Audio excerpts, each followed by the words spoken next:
Hello friends, नमस्कार, आदाब, सत श्री अकाल। दोस्तों, आज मैं आपसे एक ऐसे इशू के ऊपर बात करने जा रहा हूँ जिसकी वजह से बहुत से पेरेंट्स परेशान हैं।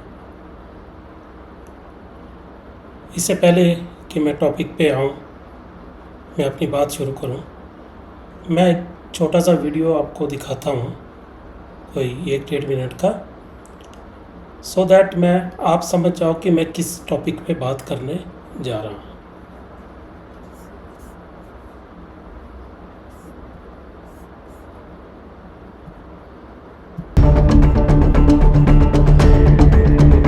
इंदौर के रहने वाले राजा रघुवंशी की मर्डर मिस्ट्री अब सुलझती हुई नजर आ रही है।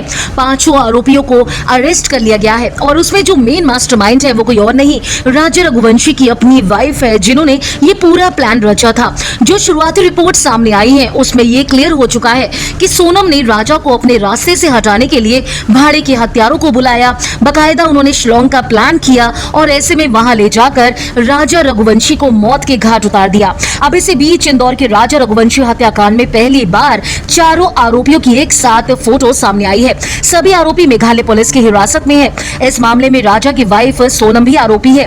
दरअसल शिलोंग कोर्ट ने राजा की वाइफ सोनम समेत 5 आरोपियों को 8 दिन की पुलिस कस्टडी में भेजा है। सोनम, राज, विशाल, आकाश और आनंद को 8 दिन की पुलिस कस्टडी में भेजकर अब उनसे कड़ी पूछताछ की जाएगी। एक पुलिस अधिकारी की माने तो मेघालय पुलिस अपने पति राजा रघुवंशी की हत्या के मामले में मुख्य आरोपी सोनम रघुवंशी को अगले कुछ दिनों में मध्य प्रदेश के उस गृह नगर इंदौर ला सकती है जहां अपराध की साजिश रची गई। सोनम रघुवंशी जिसकी उम्र 25 साल है और उसके कथित प्रेमी राज कुशवाहा जिसकी उम्र 20 साल है, उसके समेत 5 लोगों को 19 साल के इंदौर के ट्रांसपोर्ट व्यवसायी की हत्या के साजिश रच।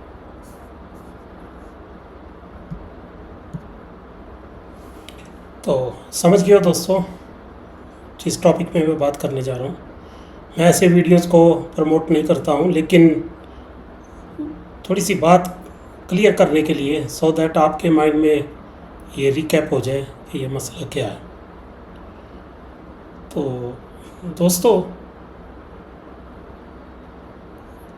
समझ नहीं आता कि हमारा समाज किस ओर जा रहा है, हमारे बच्चे किस तरफ जा रहे हैं,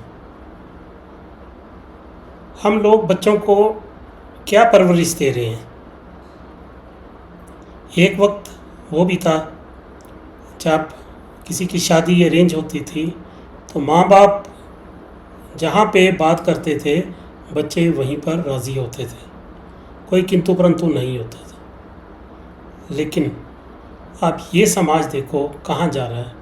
ये तो सुनते थे हम किसी हस्बैंड ने वाइफ को मार दिया। ये लड़कों से जो आदमी लोग हैं, जो मेल्स हैं, उनसे ये एक्सपेक्ट किया जा सकता था कि उनके माइंड में, उनके दिमाग में थोड़ा सा क्रिमिनल एलिमेंट हो सकता है। लेकिन लड़कियों के मन में ऐसे सोच आना, ऐसा विचार आना, ये कभी सोचते नहीं थे। लेकिन ये अकेला मामला नहीं है। पिछले 4-6 महीने के अंदर आपने 2-4-5 केस ऐसे देखे होंगे जहाँ पर लड़कियों ने अपने हस्बैंड्स का मर्डर कर दिया या करवा दिया। उसके साथ ही हमने ये भी देखा कि लड़कियाँ लड़के लिव इन रिलेशनशिप में रहते हैं, जो कि हम लोगों के लिए ये नया सिस्टम नज़र आ रहा है। हम लोग इसको कुछ नई चीज़ समझ रहे हैं कि ये क्या होता है लिव इन रिलेशनशिप। तो लिव इन रिलेशनशिप में 2-2, 4-4 साल रहने के बाद भी लड़कों ने लड़कियों के मर्डर कर दिए, उनको काट के, उनके पीसीस करके रेफ्रिजरेटर में डाल दिए, कारों में लड़कियों के मर्डर किए गए। ये कहाँ से माइंड सेट आ रहा है हमारा? इसमें ज़िम्मेवार कौन है? ये हम लोगों को, जो हम सीनियर सिटीजन्स हैं या 50+ हैं, जो या 40+ हैं, जिनके बच्चे जवान हो गए हैं या हो रहे हैं, उनको सोचना पड़ेगा। क्या हमारी परवरिश में कुछ फ़र्क रहा है? या हमारी परवरिश गलत थी। इसके लिए मैंने 3-4 फैक्टर्स मतलब मेरी नज़र में हैं जिसकी वजह से ये टेंडेंसी बढ़ रही है। बच्चों में ये सोच कैसे आ रही है, कहाँ से डेवलप हो रही है? इसमें सबसे पहले जिम्मेवारी माँ बाप की होती है। परवरिश में जो फ़र्क होता है, परवरिश में कमी रहती है, प्रॉपर बच्चों को गाइडेंस नहीं मिलती, उसकी वजह से ये सब कुछ हो रहा है। ये मेरा मानना है, मेरा बिलीफ है। उसमें अगर हमने इन चीज़ों को रोकना है, इन बुराइयों को हमने रोकना है, ठीक है, जो 15-16 साल से ऊपर बच्चे हैं, आप उनको कंट्रोल करना, उनकी काउंसलिंग करना, तो उसका कोई फ़ायदा नहीं है। अगर उनका दिमाग इस तरफ चला गया है तो उनको आप वापस ला सकते हो, लेकिन बहुत मेहनत करनी पड़ेगी। उनके ऊपर मेहनत करिए आप। लेकिन अगर आपके घरों में 10 से 12 साल तक के बच्चे हैं, 4-5 साल से लेके 10, 12, 13 साल तक बच्चे हैं, आप उनको संभाल लीजिए, सो दैट आने वाले वक्त में जो आज हो रहा है, ये हर एक घर में नहीं हो रहा, ये नहीं मैं कह रहा हूँ कि हर एक घर में ऐसा हो रहा है, बट ये हो सकता है। इसलिए अगर 10, 12, 13 साल तक अगर बच्चे हैं तो उनको संभाल लीजिए, उनको एक प्रॉपर अपनी निगरानी में रखिए, उनकी जो आदतें हैं उनके ऊपर ध्यान रखिए, और उसके लिए कुछ कदम आपको उठाने पड़ेंगे जो आप समझते हो, आप ऑलरेडी करते होंगे, बट फिर भी मेरी नज़र में क्या है कि मैं बताना चाहता हूँ कि ये उपाय हमको ज़रूर करने चाहिए। मैं कोई जादू मंत्र की बात नहीं कर रहा हूँ कि मैं कोई उपाय दिखा रहा हूँ आपको कि आप ये उपाय करो, ये मंत्र पढ़ो, ऐसा करो ना। सबसे पहले इसमें क्या है कि बच्चों को जो शुरू से धर्म की तरफ ले जाइए, उनको मंदिर, गुरुद्वारा, मस्जिद वहाँ पे ले जाए। उसको आप टाइम वेस्ट मत समझिए, उसको पढ़ाई में अड़चन मत समझिए, उनको वहाँ पर जाके उनको सिखाइए सेवा क्या करनी है, सेवा कैसे करनी है। अगर एक बच्चा 5-6 साल से गुरुद्वारे में जाके लोगों के जोड़े, जिनको हम जुतियाँ बोलते हैं, या शूज़ जो हैं, उनको साफ़ करना अगर आप उसके ऊपर लगा देते हो, उसको दिन में आधा घंटा सुबह या शाम, या उसको लंगर में उसको सेवा करने के लिए लगा देते हो, उसको वहाँ पे झाड़ू पोछा करने के लिए लगा देते हो, तो बच्चा जो है उसका माइंड उसी चीज़ में ढल जाएगा। पढ़ाई उसकी अपनी जगह पे कायम रखिए, लेकिन साथ में ये 5 से 10 मिनट का या आधे घंटे का बच्चों को ये आदत ज़रूर सिखाइए, क्योंकि ये हमने सीखा था, इसलिए हमने कभी क्राइम के बारे में सोचा भी नहीं। हमें ये सिखाया गया था, हमारे सोसाइटी ऐसी बन गई कि हमने कभी इस बारे में सोचा भी नहीं।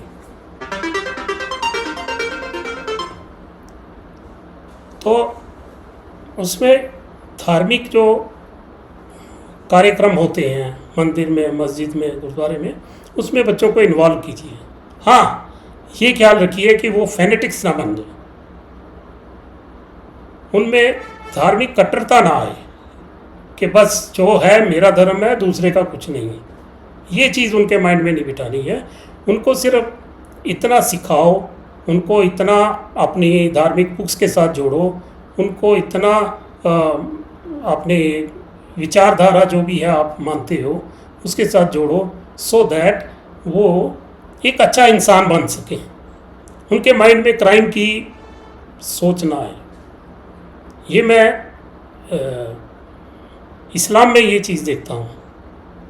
छोटे से बच्चों को वो मदरसे में भेज देते हैं, वहाँ पर वो कुरान शरीफ पढ़ाते हैं, साथ में उनको और भी जो धार्मिक चीज़ें सिखाते हैं, तो बच्चा शुरू से ही उसके माइंड में आ जाता है गलत क्या है और ठीक क्या है, चाहे उसको वो दूसरी ज़ुबान में बताते हैं कि ये हराम है और ये हलाल है।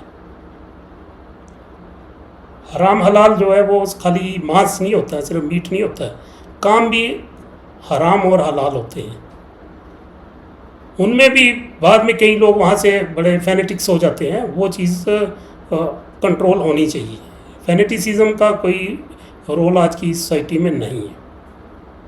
तो ये पहला मैं आपको दिखा रहा हूँ कि ये हम कर सकते हैं। जो हमारे छोटे बच्चे हैं उनको हम इन बुराइयों से दूर रखने के लिए ये उपाय कर सकते हैं। दूसरा रिस्पॉन्सिबिलिटी जो आती है वो स्कूल्स की आती है। अपने बच्चों के स्कूल वालों को, स्कूल की मैनेजमेंट को, उनको प्रेशर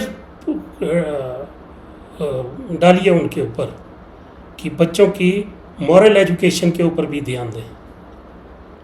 स्कूल वालों को सिर्फ अपने फीस पैसों के साथ ही उनको मतलब होता है, और साथ में उनका क्राइटेरिया क्या होता है, कौन बच्चा अच्छा है कौन बुरा है, वो सिर्फ मार्क्स, बच्चे का ये ग्रेड है, बच्चे का बी ग्रेड है, बच्चे का सी ग्रेड है, क्या है, वो वही पैमाना है उनके लिए।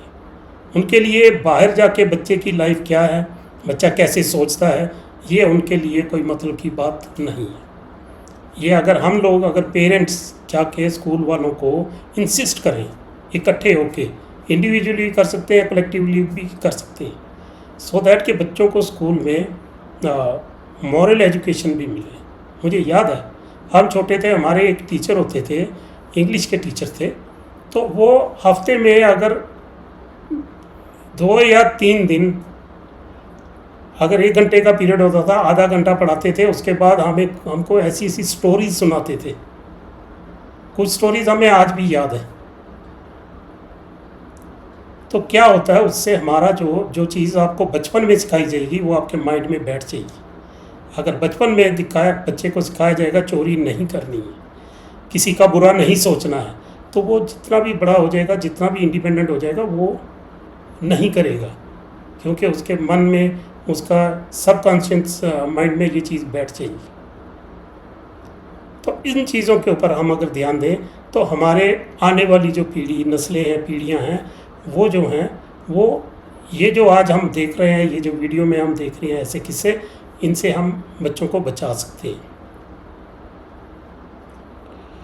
फिर दूसरा है कि हम बच्चों की पढ़ाई में कंपटीशन करते हैं, या पड़ोसी का बच्चा 95% लाया तो 85% लाया, ऐसा मत कीजिए। बच्चे को फ्रस्ट्रेट मत कीजिए। उसने जो लाया है उसको, उसके लिए कंग्रेचुलेट करो, उसको एनकरेज करो, so that he does better next time. Rat race में नहीं पढ़ना। अगर एक रिश्तेदार ने, एक पड़ोसी ने अपने बच्चे को दिल्ली भेज दिया है या बेंगलोर भेज दिया पढ़ाई के लिए, तो आपने भी अपने बच्चे को भेजना ही भेजना है। आपने ये नहीं देखना उसका इंटरेस्ट क्या है, उसकी काबिलियत क्या है, लेकिन आपकी ज़िद है कि अगर ये बच्चा पड़ोसी का क्या है, आपके लिए प्रेस्टीज इशू आप बना लोगे कि मैंने भी अपने बच्चे को, अगर बेंगलोर नहीं जाता तो मैं चेन्नई भेज दूँगा। वो वहाँ पे जाके क्या करेगा? अगर वो ऑलरेडी इस काबिल नहीं है तो आप ज़बरदस्ती भेज रहे हो, तो वो बच्चा फिर गलत लाइन पे जाएगा। इन चीज़ों के ऊपर ख्याल रखिए। तीसरा, जो सबसे जो ये बच्चों के माइंड में ये क्राइम की जो सोच आ रही है ना, वो हमारे घरों से स्टार्ट होती है। घर में आजकल क्या देखते हैं हम, पूरी फैमिली बैठ जाती है, माँ, बेटी, बेटा, बाप, सारे बैठ के टीवी पे ऐसे ऐसे सीरियल देखते हैं, जिससे बच्चों का दिमाग ख़राब होना लाजमी है। इंडियन सीरियल्स में क्या दिखाया जाता है, क्या प्रमोट किया जाता है, क्या परोसा जा रहा है आपके बच्चों के सामने? Extra marital affairs, crime. रात को 11 बजे 10 बजे आपको फिक्स है क्राइम के ऊपर आपको सीरियल आएंगे, बच्चे देखते हैं। अगर इस लड़की ने भी ये सब कुछ किया है, इतना कॉन्स्पिरेसी इसने रच डाली, इतनी प्लानिंग कर ली, ये इसके माइंड की उपज नहीं है। ये जो इसके माइंड के अंदर घुसाया गया है टीवी के थ्रू, नेटफ्लिक्स के थ्रू या कुछ भी जो भी है, उसी का अंजाम है कि ये इस हरकत पे उतर रहा है। उसने ये नहीं सोचा मैं किसी माँ का बच्चा जिसने बड़ी प्यार से बड़े शौक़ से शादी रचाई है उसकी मेरे साथ, उसको हफ्ते 10 दिन के अंदर ये जाके मर्डर कर। भाई अगर तुझे नहीं करनी थी शादी, माँ बाप को ओपनली बोल दे मैंने नहीं करनी, किसी की ज़िंदगी क्यों ख़राब कर रही। तो दोस्तों मेरा कहने का मतलब है कि आप अपने घरों से ये चीज़ें जहाँ तक हो सकती हैं, टेलीविज़न, ये ड्रामाज वगैरह, ये अवॉइड कीजिए, इसको घर से बिल्कुल बाहर निकाल दीजिए। अगर हम लोग, आप लोग अगर अपने नई जनरेशन जो 12-14 साल की एज तक के हैं, उनको अगर आप बचाना चाहते हो, इन चीज़ों को बंद कर दो। बच्चों के सामने ये मत परोसो। इंटरनेट के ऊपर भी उनके ऊपर रोक लगाओ। ठीक है, वहाँ से वो पढ़ाई करते हैं, जितनी देर वो नेट यूज़ करते हैं आप अपनी सुपरविज़न उसके ऊपर रखो। नहीं रखोगे तो बच्चे इंटरनेट पे बहुत अच्छी चीज़ें भी मिल रही हैं उनको और बहुत ख़राब भी मिल रही हैं। आपने देखा होगा कि गेम्स ऐसी आई थी कि बच्चे को उस गेम में ऐसा कर देते थे, ऐसा कि लास्ट में उसको बोलते थे सुसाइड कर ले, कर की बच्चों ने।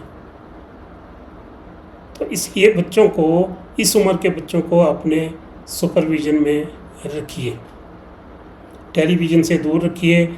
इंटरनेट की जो जितनी उनकी ज़रूरत है, उनकी पढ़ाई के लिए जितना ज़रूरत है उतना ही उनको एलोट कीजिए।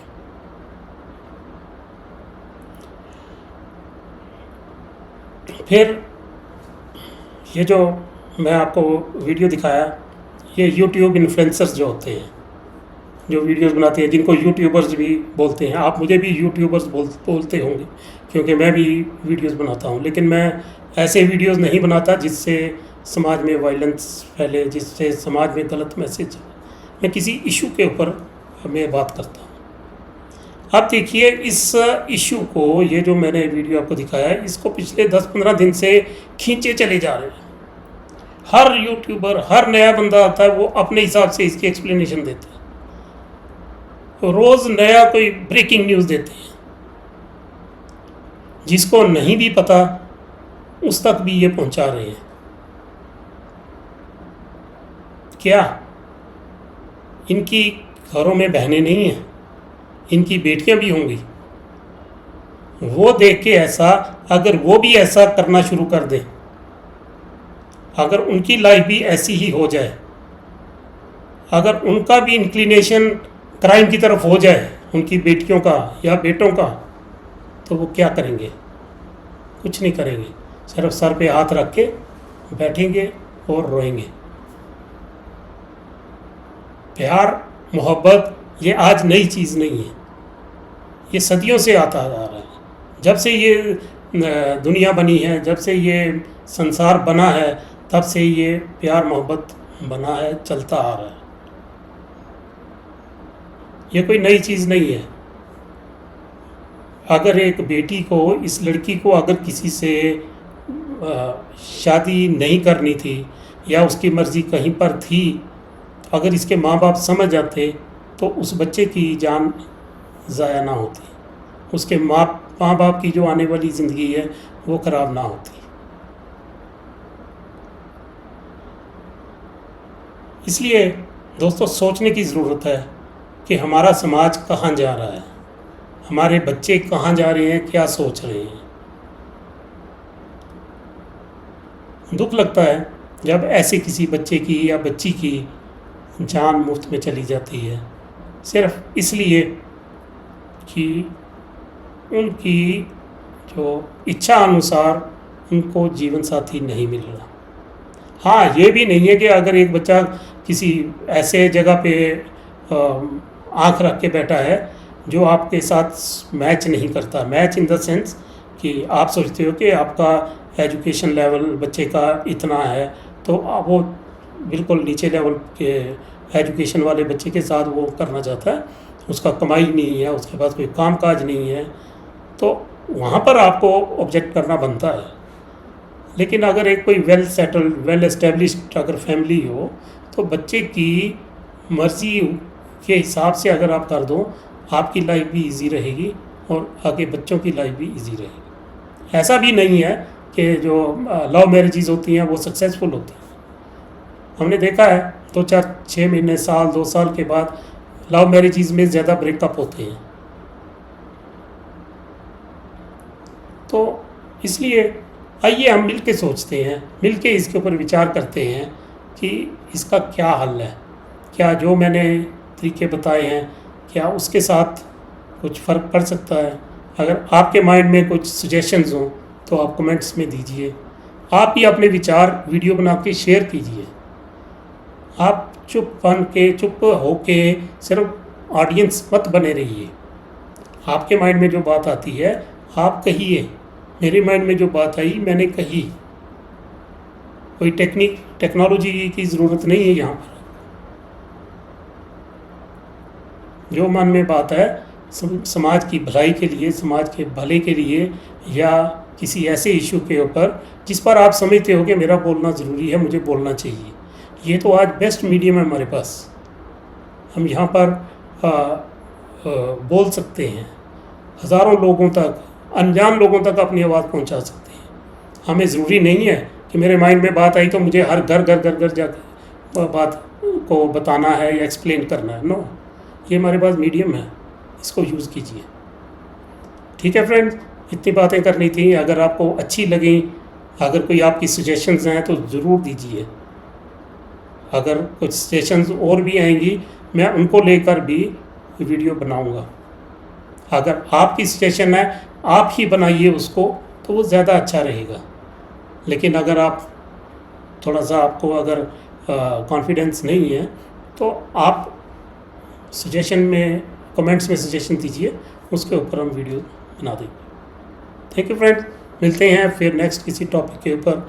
लेट अस होप हमारे बच्चे सेफ रहें, हमारे बच्चे with in the purview of law of the land अपना जीवन व्यतीत करें, क्राइम की तरफ ना जाएं और उनकी लाइफ स्मूथ चले। बस इतनी ही इच्छा है। मिलते हैं फिर नेक्स्ट किसी टॉपिक के ऊपर। Thank you.